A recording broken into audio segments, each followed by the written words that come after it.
This is Killer Innovations, a show about ideas, creativity, and how you can innovate. Welcome to the Innovator's Garage, where you learn to create your next game-changing killer innovation. Hello and welcome to the Innovator's Garage, where we are all about ideas, creativity, and innovation, and where you can come together and listen in on some top innovator stories and how they think about innovating the work that they are doing. Now, when we talk about innovation, one organization that you normally don't think about is governments, particularly the U.S. government. Today's guest, though, had a front row seat in the U.S. government. Dr. Tom Cellucci was the first Chief Commercialization Officer for Department of Homeland Security. Now, his appointment was the first Chief Commercialization Officer in the U.S. federal government's executive branch.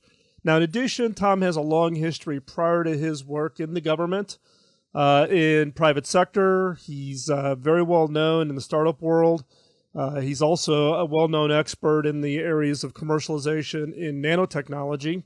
But he's also a recognized expert in the practical commercialization of new and emerging technologies, both in private and the public sectors.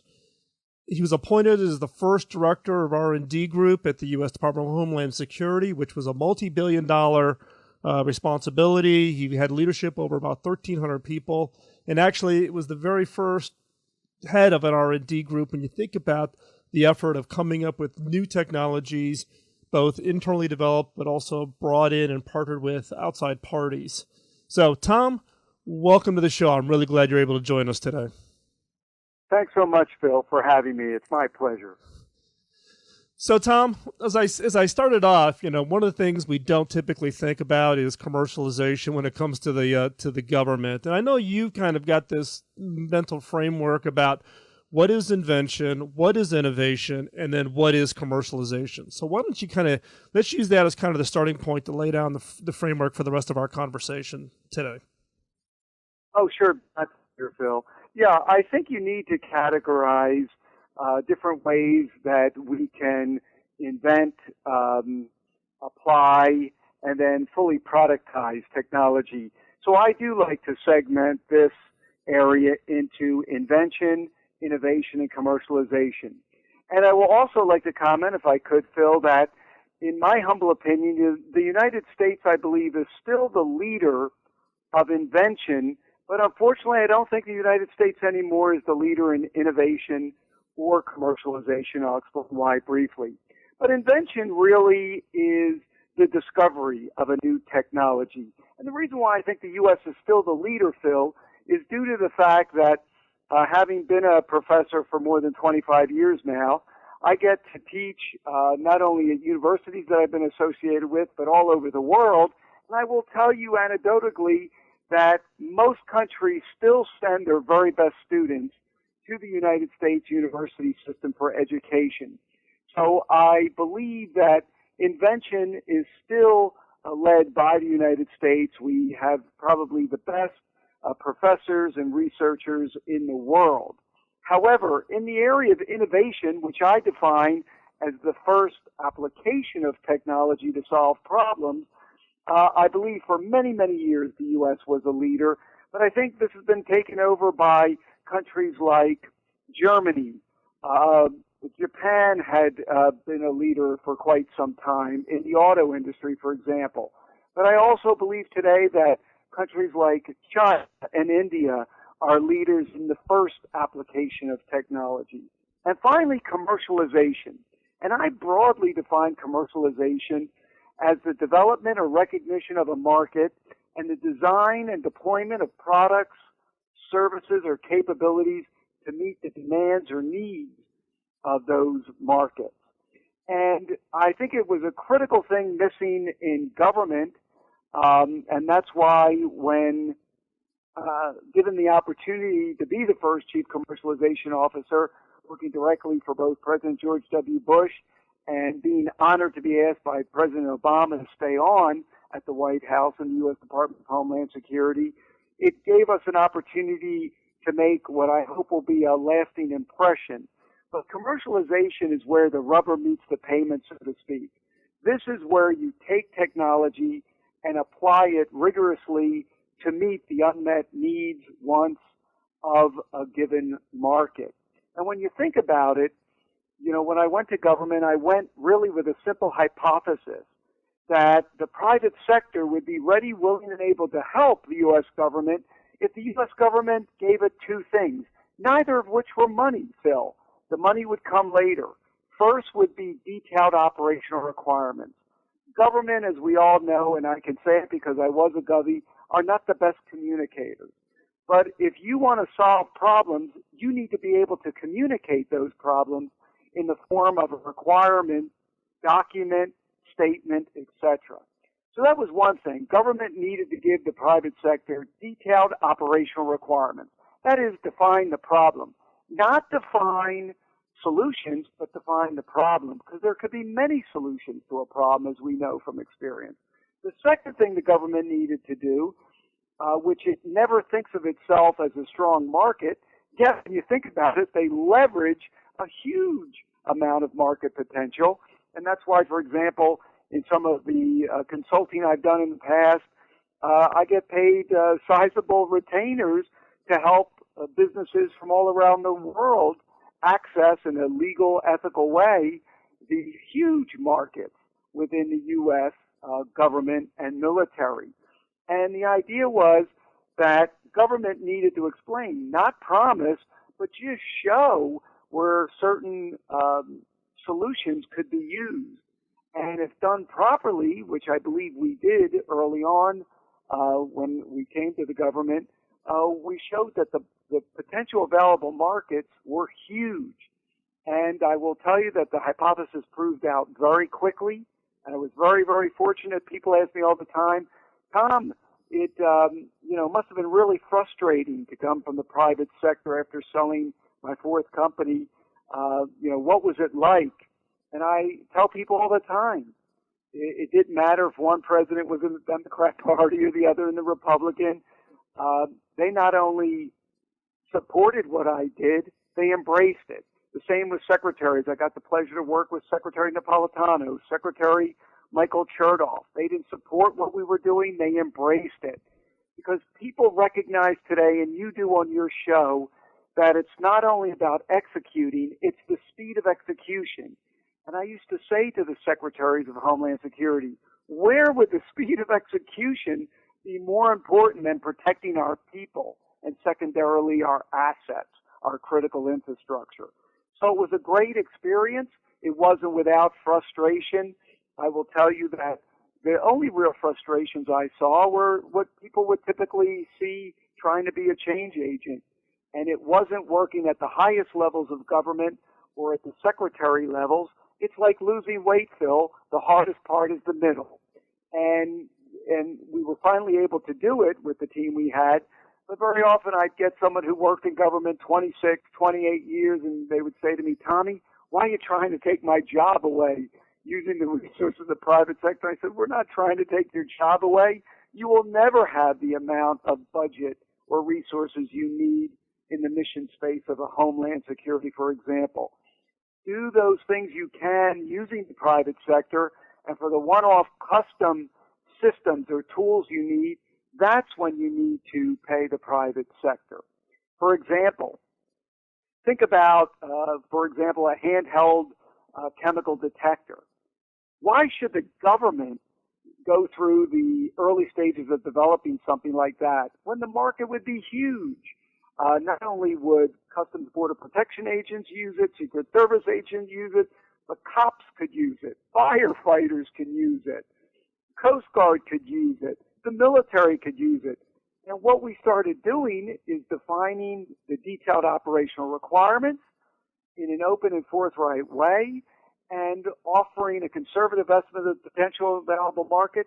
And I have to say that I was proud that I came from the private sector, because even CEOs and chairmen of the board of private sector organizations want to do right by their country, want to help their fellow countrymen. So it was a rounding success, and I'm proud to say I go around the world now teaching other governments how to implement these models. Yeah, then, Tom, that's actually great. You've laid the great foundation. I'm going to come back, though. We're going to get ready to take a quick commercial break here. Going to pay a few bills. But when we come back, I want to pick up back on your point at the very beginning on the invention in the U.S. education. I don't know if you read it. I wrote the blog post 2 weeks ago on kind of the America's innovation problem, and I mentioned education in it. And I probably have a little bit of a different perspective, and my listeners probably will understand my perspective on that. So when we come back, we're going to pick up right where we left off. So stay tuned. Don't go anywhere. We've got more segments coming up with Tom getting his expertise. I'm Phil McKinney, and this is Killer Innovations on the BizTalk Radio Network.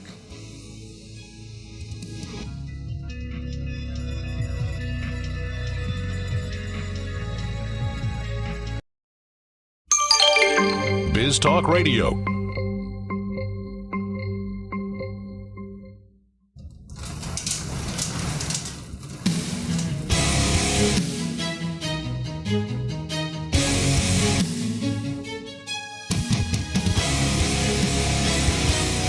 This is Killer Innovations, a show about ideas, creativity, and how you can innovate. Welcome to the Innovator's Garage, where you learn to create your next game-changing killer innovation. I'm Phil McKinney, and welcome back to our second segment with Tom Cellucci. If you're just joining us, Tom is a recognized expert in the commercialization of both new and emerging technologies in the private and public sector, having held previously the first chief commercialization officer in the U.S. federal government's executive branch. So, Tom, let's pick up where we left off. I'm not letting you off the hook. You started off the segment talking about that you felt that the U.S. on the invention side was actually still in a strong leadership role, but the innovation and commercialization. On the invention side, you specifically were mentioning education. And I've put out, actually 2 weeks ago, there's a blog post. You can go over to philmckinney.com, check it out, where I'm basically kind of raising the flag on the U.S. Innovation Challenge. And one of the things I point out is the challenge on education with a couple of things. One is the cost of education is just escalating at far faster pace than cost of living, which is just putting education out of range from the standpoint of that piece. And though the fact that in many cases, not so much in the university level, but in our primary and secondary schools, we've gone to such a heavy test model that we are actually producing the world's greatest test takers and really not critical thinking skills. And albeit this last week, President Obama just put out a new directive to the U.S. Department of Education to kind of back off on the testing, that the government now is recognizing that we're spending too much time on the test taking and memorization rather than the other critical skills. So I'll throw that out there as kind of a starting point for the conversation and see where you take it.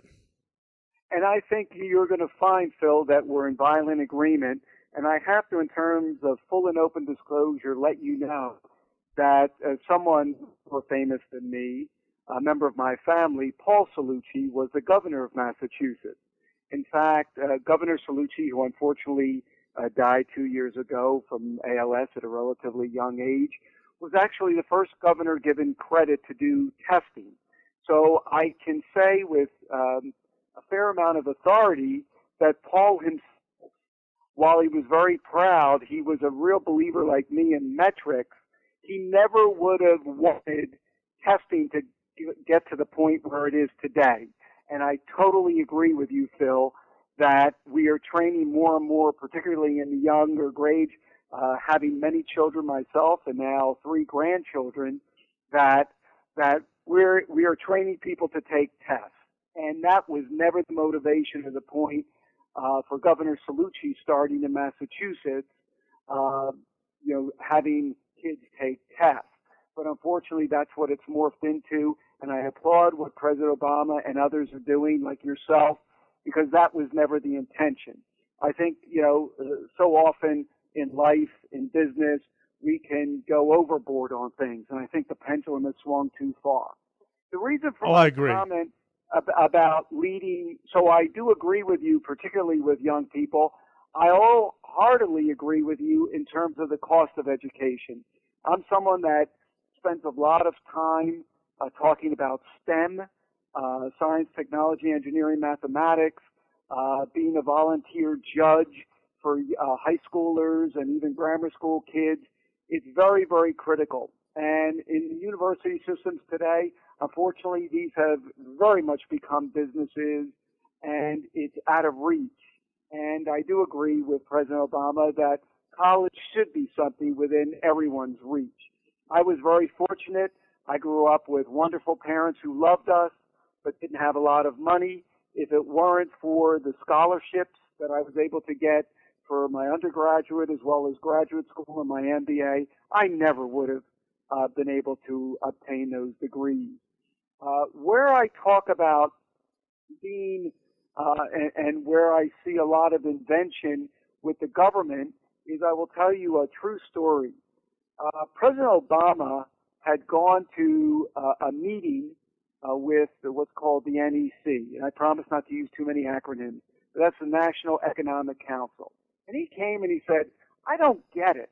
How come we spend $119 billion a year on average for R&D of advanced manufacturing, yet our trade deficit during the same 10-year period, where on average we're spending $119 billion, is, $80 billion. So we have a trade deficit. And I basically, in a nice way, said, can you handle the truth? And of course he said yes. I said, because I bet you the vast majority of the R&D we're doing in the U.S. government across many of the agencies, like the military, Homeland Security, Department of Energy, that the R level, the research level, more of the invention, not the commercialization. And the commercialization of products leads to products. And he said, I just can't believe that. So I said, let's do an experiment. We're going to put out a data call using your name, the President of the United States, because guess what? That gets attention of the secretaries who run the various civilian agencies as well as the military, the Department of Defense, Department of anyone who did or dealt with manufacturing. So on the government, Phil, if we draw a two-axis graph, and the y-axis is technology readiness level, called TRL. It goes from level 1 to 9, 9 being the most advanced, a fully deployable product. And on the x-axis, we have MRL, manufacturing readiness level.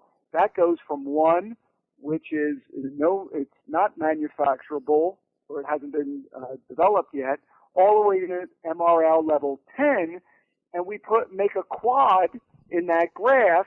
The lower left-hand corner would be low TRL, low MRL, which would more be invention, and the upper right would be high TRL, high MRL, which would mean a fully deployable product or service. It would be a commercialized product or service. And I said, Mr. President, I bet that most of the information we get from these departments, both military and civilian, is going to be in the lower left-hand quadrant. And people said, no, that can't be, that can't be. Well, 3 weeks later, we got the data, and I was wrong. And everyone said, well, we knew you were wrong, Tom. I said I was wrong because all of the data is in the lower left-hand quadrant. And people were going, oh, my God. And no kidding. And when you looked at the titles, Phil, of the descriptions of the programs, the coefficient of overlap was almost 1. That's how similar. So here we are spending on average $119 billion a year in the U.S. government and military on advanced manufacturing methods, techniques, tools, etc. And here we're at the lowest levels of the technology readiness level, manufacturing readiness level. We needed to get to the upper right-hand quadrant. And, of course, I got messed up because then the president appointed me to work with a very small group to write the national be careful. strategy for it. Go ahead. Yeah, be careful, Tom, what you asked for, right? You raise the problem, Right, you're going to get challenged to fix Phil. it. So then it became my problem with a small group of others, but it actually was wonderful. Hey, Tom, let's stay right there. We're going to be right back. We're going to take a quick commercial break. I'm Phil McKinney, and you're listening to Killer Innovations on the BizTalk Radio Network.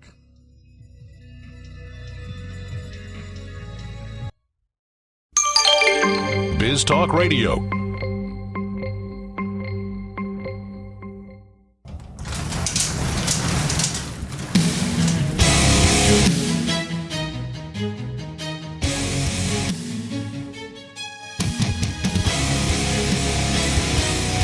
This is Killer Innovations, a show about ideas, creativity, and how you can innovate. Welcome to the Innovators Garage, where you learn to create your next game-changing killer innovation. I'm Phil McKinney, and welcome back. As we were just ending the last segment, Tom, you were going through this 2x2 grid where the vertical axis was technology readiness level, the horizontal axis was the manufacturing readiness level. You went out under the name of the president, collected this data to find out that you were wrong and that everything was in the lower left-hand corner, and then you got the task of fixing it. So how did you go through deciding what technology, what products, how did you make the transition, or how did you help get us from the lower left-hand corner up into a much more broader readiness level kind of plan? That's a great question, Phil. And some of the things we did is we developed something that we were able to make for the public. By the way, for your listening audience, if they just Google Cellucci, my last name, which is C as in Charlie, Ellucci, and Google that plus requirements development or books, kind of embarrassed to tell you I've written 24 books. My 23rd book is almost like a textbook on all of this. It's still on Amazon. But most of the stuff I've done is freely available for any of your listeners, so I just thought that could help. But basically what we did is we developed something called the PPI, which was an index. It was the project or program priority index. And we basically used what I'll call a management consensus model to decide what were the important attributes of a program that we were looking for. And we would actually rank programs to this PPI at the U.S. Department of Homeland Security. And it was just amazing when you did that, when we would get in a room and agree through consensus what the most important attributes of a program or project should be. You know, how many people would it protect? How much infrastructure would it protect? And we put a scale. And by doing that rigorously, we were able to cut a lot of things out and put more resources into programs that had much more return on investment, if you will. And that was one of the ways to do it. And that is a paper that's still out there, and it was called the PPI, as I said, the Program or Project Prioritization Index.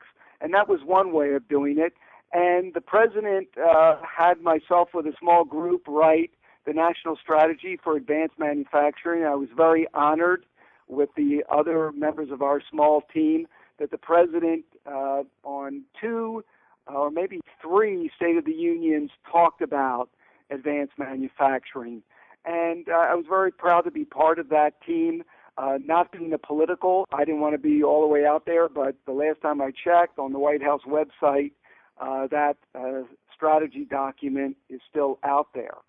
And so that's what happens, as you said, Phil. When you go and you show that you know a little bit what you're talking about, then you get tasked with trying to fix it, and it was an honor to be part of that team. I was very proud of those teammates. Oh, that's great. And actually, my own little backstory is I got sucked into Jim Shelton, who was the Deputy Secretary of Education, to innovate K-12 education, trying to help him. Thus, my passion and my interest in how do you transform K-12 education. So, one point I want to get to, though, is when you think about it from the standpoint of a roadmap. In this case, you use the prioritization to look at that roadmap. You know, and you've looked at lots of roadmaps. You're in private business now. You've done startups. I've been at Hewlett Packard, and now my current job running an R&D lab for an industry. What are the 3 characteristics or attributes that you think make up a good roadmap? Because I've seen everybody does roadmap 1,000 different ways, but I want to parlay off of your experience and expertise. What are the 3 characteristics that make up a really good roadmap? That's a great question, Phil. I would say foremost, it's that the roadmap was developed, not so much the looks of the roadmap, but based on what was the roadmap developed with? Was it just, self-fulfilling prophecy? Was it based on looking at unsatisfied needs and wants? Was it based on detailed requirements in the sense of a short-term technology roadmap, or in a long-term? Where did you get the input for this roadmap? To sit in a room by yourself and figure this out, while that may be nice, it's been my experience that the roadmaps that work out nice have as a foundation the unsatisfied needs and wants of a very stable market or potential market out there. And very often I see roadmaps and I say, who are we doing this for? And literally, this is even $1 billion companies, they look and they say, we don't understand the question. What are we doing this for? What's the reason? So you need to be practical in what you're doing this for. In addition, as I mentioned before, very often people would say to me, you can't measure innovation. You can't measure R&D. And I say, bunk to that. You need to have metrics. In other words, if you can't measure it, you can't manage it. Now, while you can't predict with 100% certainty the outcome of experiments or R&D, you certainly could put things in together to monitor what's going on and have backup plans if that doesn't fail. So metrics are important, and I don't believe for a second that you can't monitor R&D. You can't predict it, but you certainly can see trends, and you can decide whether or not go, no-go decisions in a map that you put in your roadmap, and that's critical. Some of the most important promotions I've given in my career have been to people that have come into my office when I've been the CEO, and they said, hey, Tommy, look, I've got to talk to you. I just think we're wasting money on this project. I don't think this is going the right way. These are the reasons why.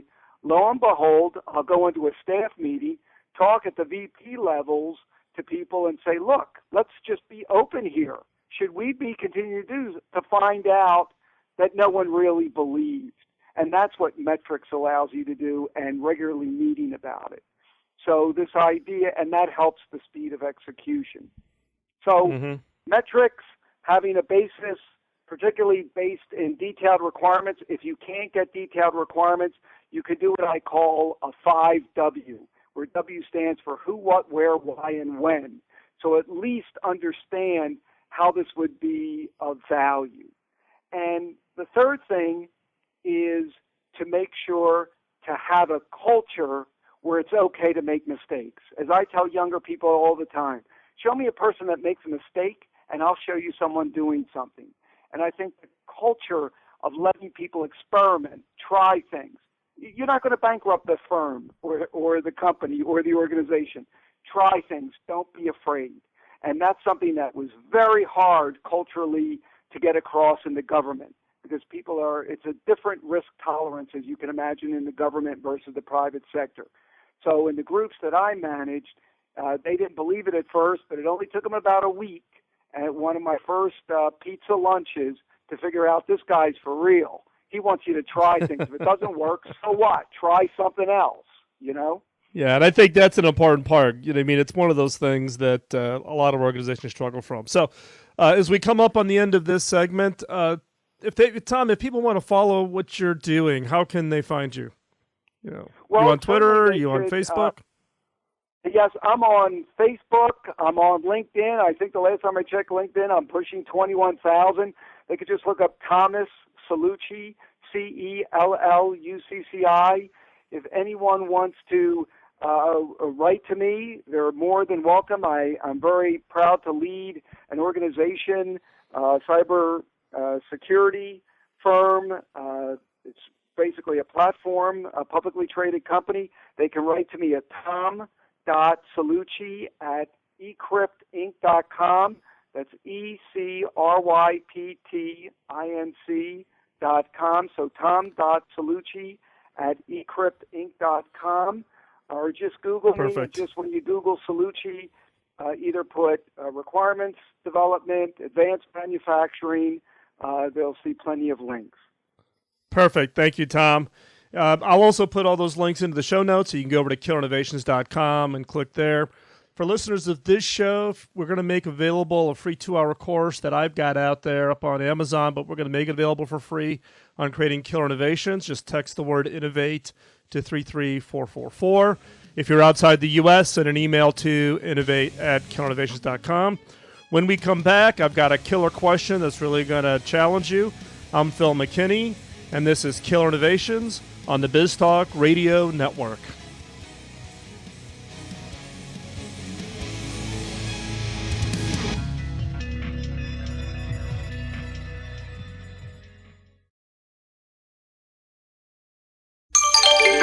BizTalk Radio.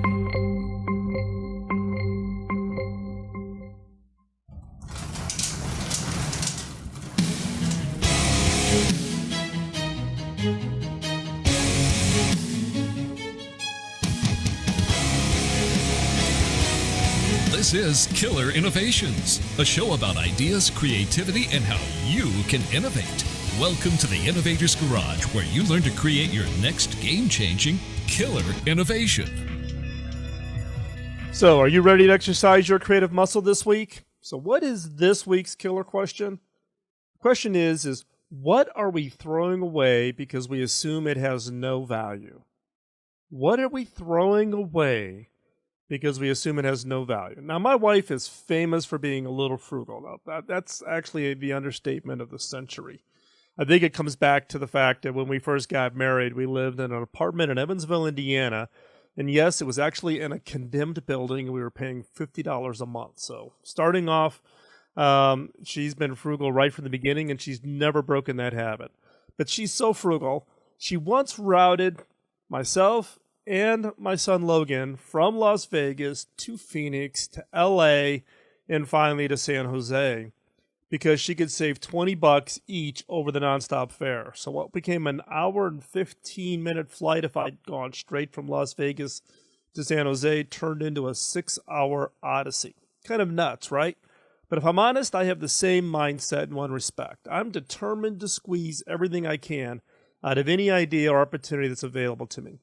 Now, I'm diligent about looking at information and ideas that supposedly have, quote, no value, and wondering, hey, maybe they do. What I mean by this is simple. Just because you or your business has always operated under the assumption that something, be it data, ideas, scraps from manufacturing, is essentially worthless, it doesn't mean that the assumption was ever or still is true. I constantly review the stuff that gets thrown away and ask myself, is there value here? One of my big breaks was becoming one of the early executives at Telligent in 1997. Telligent provided phone services to businesses across the U.S. and in 12 countries. The core products were voice and data services to businesses, and there wasn't much to differentiate us from our competitors. Basically, we were all competing on the same fundamental premise, providing a good, reliable service at a cheaper price. Now, here's the problem with that. If there are no significant differences between you and your competitors, you are essentially in a stalemate. That is, until one of you finds a way to differentiate from the pack. So even as our company continued to hum along nicely, I started asking the questions about who were we, what were we doing, and how were we doing it. I started doing some internal investigating around the information we were gathering from our customers. After a little persistence, I got a hold of the complete call detail records for our network. In the telecom industry, the network throws away any record that isn't relative to billing. And the result was that 70% of the information in call detailed records, this is all the information about every phone call, every data transaction, was basically being thrown away. Customer rang a business, the line was free, the call was answered, and a charge was added to the bill. Great, that's how we make money. But looking through the full call detailed records, I noticed something interesting.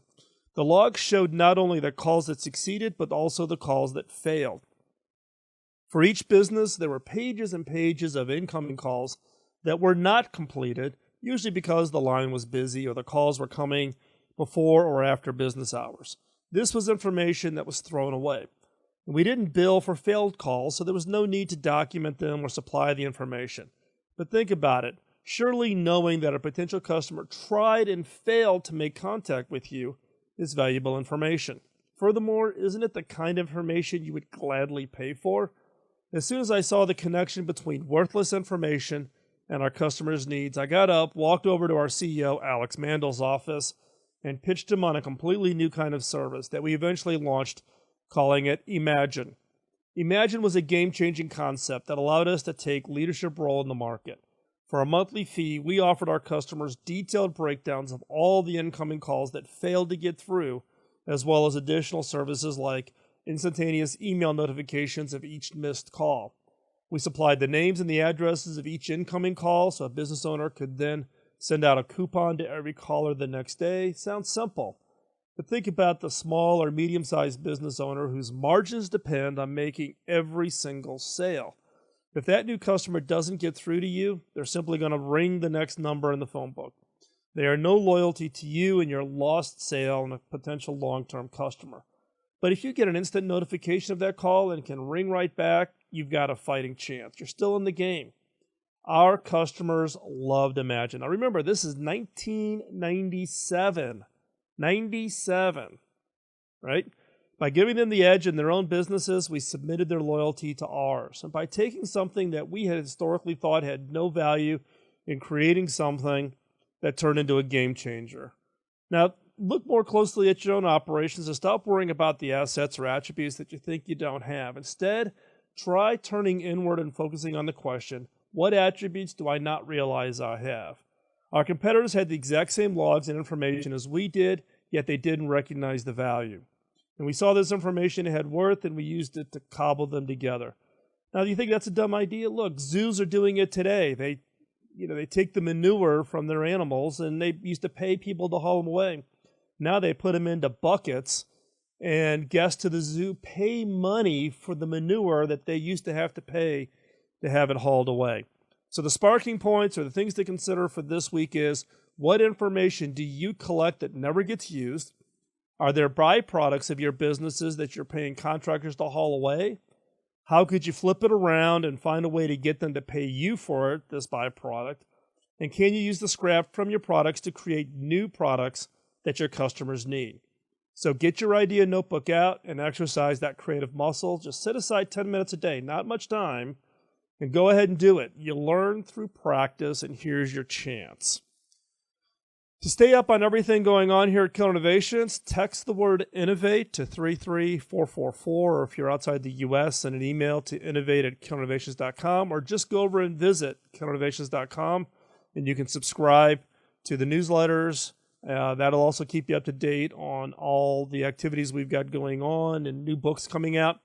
Don't forget to check out killerinnovations.com for the show notes. It also will point you to things like the Killer Innovations group on LinkedIn, and all the social handles that we publish on. Don't miss out on the other great shows. Visit BizTalk Radio, and while you're there, grab the mobile app, and you can listen to Killer Innovations live, and along with all the other shows live. Also, this is a special request. If you know an innovator who has a great story that others should hear, drop me a note at phil@killerinnovations.com. That's a big help. I'm looking for everything from technology to medicine to education, pretty wide area. So no limitations. If you've got somebody who thinks got a great story, send them over. Today's show was engineered by Jeremiah, backed up by Brannon. They've got that tough task of keeping me on track, and I appreciate the support they give me in the studio. I'm Phil McKinney. Don't let your innovation critics get you down. Keep on innovating. Talk with you next week. Bye-bye.